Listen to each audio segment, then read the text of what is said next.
जय श्री सीताराम।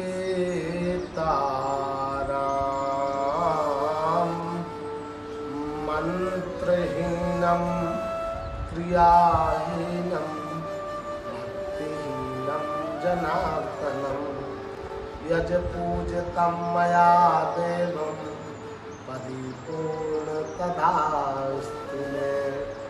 मंत्रमूलं गुरुर्मूर्तिं पूजामूलं गुरुपदं योगमूलं गुरुर्वाक्यं मोक्षमूलं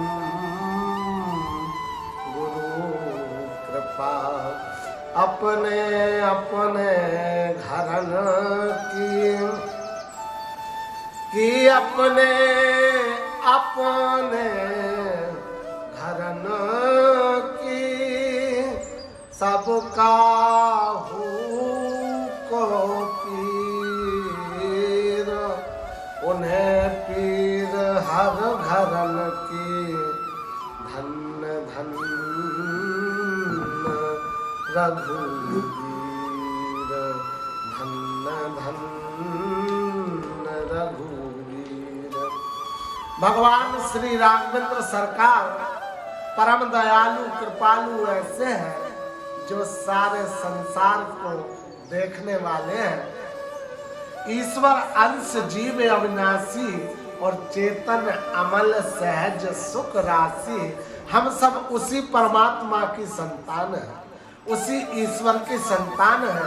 रामचरितमानस में परमात्मा श्री राघवेंद्र सरकार ने दीन दयालु ने दया करके और हमको यह एक मार्ग दिखलाया है बंधुओं।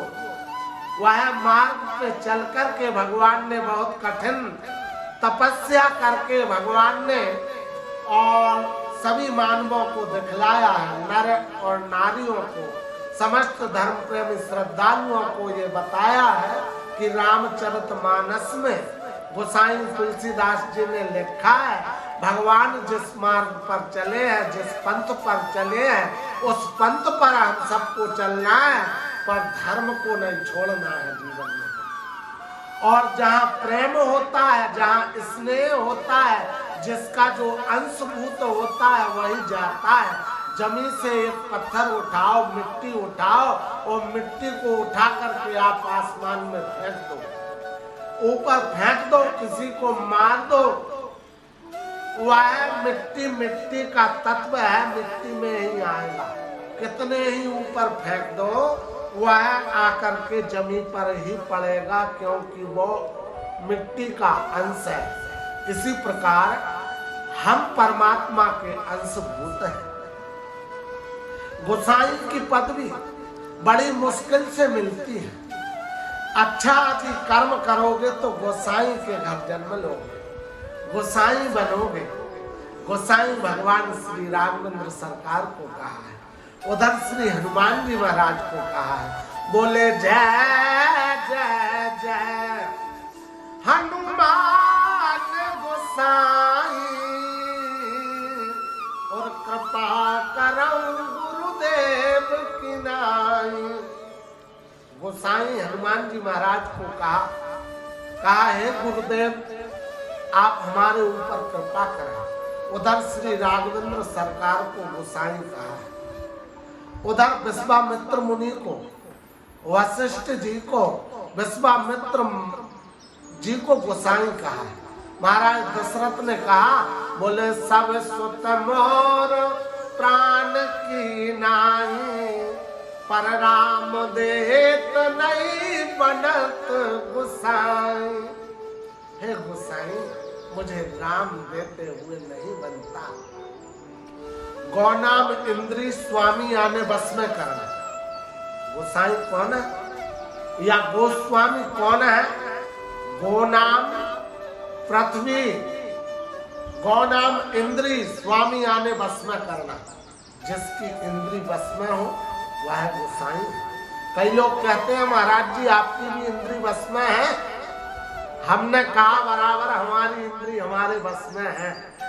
यदि हमारी इंद्री हमारे बस में नहीं होती तो हम आपको काटने के लिए दौड़ते, हम आपको मारने के लिए दौड़ते, पर हम आपको काटने के लिए दौड़ नहीं रहे, मारने के लिए नहीं दौड़ रहे, अच्छा बोल रहे हैं, अच्छा व्यवहार व्यापार कर रहे हैं, इसका मतलब हमारी इंद्रिय हमारे बस में है। भगवान को प्रेम प्रिय होता है। कौन काज भौरन को कमल बुलावत है, कौन काज पेड़न पर पखेरु मलरात है। चंद्रमा की चिट्ठी कब गई है चकोर पास, और बादलों को देख क्यों मयूर हर साथ है। पूछ देखो कभी और काबिदों से, जहाँ भाव है तहाँ प्रभु आप चले आत हैं। जहाँ भाव है तहाँ प्रभु आप चले आते हैं। आप भगवान का भजन नहीं कर सकते, ईश्वर का चिंतन नहीं कर सकते, तो आप भाव में तो परिवर्तन लाइए। आप भाव तो बना करके देखिए। भाव कुभाय अनख आलस हूँ, नाम लेत मंगल दिसी दसाऊ। यदि आपके पास भाव है, परमात्मा का नाम भाव उभाव अनख आलसऊ, और नाम लेत मंगल दिसी दसाऊ। अच्छा तो अच्छा होता है, अच्छा कर्म कीजिए। जैसे भगवान का भजन भाव से कीजिए, कुभाव से कीजिए, अनख से कीजिए, आलस से कीजिए बंधुओं, पर भगवान का भजन कीजिए। दसों दिशाओं में मंगल होगा। तो हम कहने के लिए जा रहे थे, कौन काज भौरन को कमल बुलावत है। कमल ने कभी भौरे को निमंत्रण नहीं दिया कि आप मेरे पास जाओ, मेरा पराग लो, पर भौरे जब पुष्प खिलते हैं, भौरे अपने आप गुलजार करते हुए जाते हैं। कौन काज भौरन को कमल बुलावत है, कौन काज पेड़न पर पखेरु मलरात है। वृक्षों ने कब बुलाया है पखेरुओं कि भैया तोता तू आजा, मैना तू आजा, फलाने तू आजा, ढकाने तू आजा, पर प्रेम और स्नेह के कारण जाते हैं। इसलिए मेरा कहने का अर्थ ये है कि हम अच्छे कर्म करें, भगवान की सेवा करें, ईश्वर का चिंतन करें, हमारा जीवन सुख में बनेगा बंधुओं। यदि दुख शोक मिटाना चाहते हो जीवन काल में, यदि दुख का मुंह नहीं देखना चाहते हो, तो भगवान का भजन करना, कथाओं का श्रवण करना और अपने जीवन को सुख में बनाना। कहते हैं बोले पूत कपूत तो का धन संचय, और पूत सपूत तो का धन संचय। पूत यदि कपूत निकल जाए तो आप अरबों की संपत्ति कमा करके रख देना, उसको मिटा देना। और यदि आपका सपूत है, सपुत्र है, और आपके पास धन भी नहीं है, तो बंधुओं 1 करोड़ों से रुपए धन एकत्र कर देगा। तो सुपुत्र होना चाहिए। कहते हैं बोले जो 10 पुत्र जने गदही, तो पुत्र जने वो कहाँ सुख पावे। लादत लादत भारे सबे, और आयु घटे तब ही मर जावे।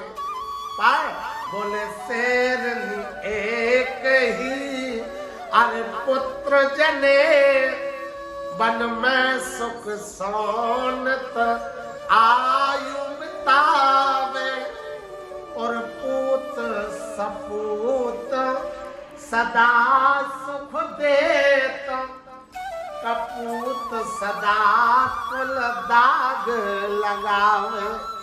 यदि 10 पुत्र भी गधी जन्म दे दे तो उनको कोई गधी को उससे कोई सुख मिलेगा? बरम भार लादते लादते जीवन पर्यंत आखिरी में मर जाए। और शेर का भी एक ही पुत्र है तो जंगल में राज करेगा, सुख पूर्वक रहेगा। जो 10 पुत्र जने गधी तो पुत्र जने वो कहाँ सुख पावे। लादत लादत भार सबे आयु घटे तभी ही मर जावे। शेरनी एक ही पुत्र जने वन में सुख सोनत आयु बितावे। और पूत सपूत सदा सुख देत कपूत सदा कुल दाग लगावे। यदि आपके 10 पुत्र हो गए और कपूत है तो कोई काम के नहीं है बंधु। और यदि एक ही पुत्र है, एक ही पुत्र है तो वही पुत्र काम का है। केवल सपूत होना चाहिए। यदि सपुत्र एक काम का है और कपूत 10 काम के नहीं है। अच्छा, दूसरी बात क्या है उधर बताया गया है, बोले जननी जने तो भक्त जन कै दाता कै सूर। नैया से तो बांझई भली क्यों व्यर्थ गमाए नूर। क्यों व्यर्थ गमाए नूर। एक पिता के विपुल कुमारा पृथक पृथक गुणशील आचारा। कोई पंडित कोई तापस ज्ञाता कोई धनवंत सूर को दाता। एक पिता के विपुल कुमार, कई के 2 होते हैं, किसी के 4 होते हैं, किसी के 10 होते हैं, पर उनकी वृत्तियां सबकी अलग अलग होती है। कोई धनवान होता है, कोई बलवान होता है, कोई गुणवान होता है, कोई विद्यावान होता है, कोई भगवान का भक्त होता है। पर इससे सबसे श्रेष्ठ है भगवान का भक्त। यदि भगवान का भक्त हो जाए तो जय जयकार हो जाए बंधु। भगवान का भजन करना चाहिए और ईश्वर का चिंतन करना चाहिए। आज हमको जो सुख मिला है भगवान की कृपा से मिला है, ऐसा विचार करते हुए भगवान का ईश्वर का चिंतन करना चाहिए। और यदि ईश्वर का चिंतन नहीं किया तो जीवन में कुछ नहीं किया। हर हर नर्मदे हर जय श्री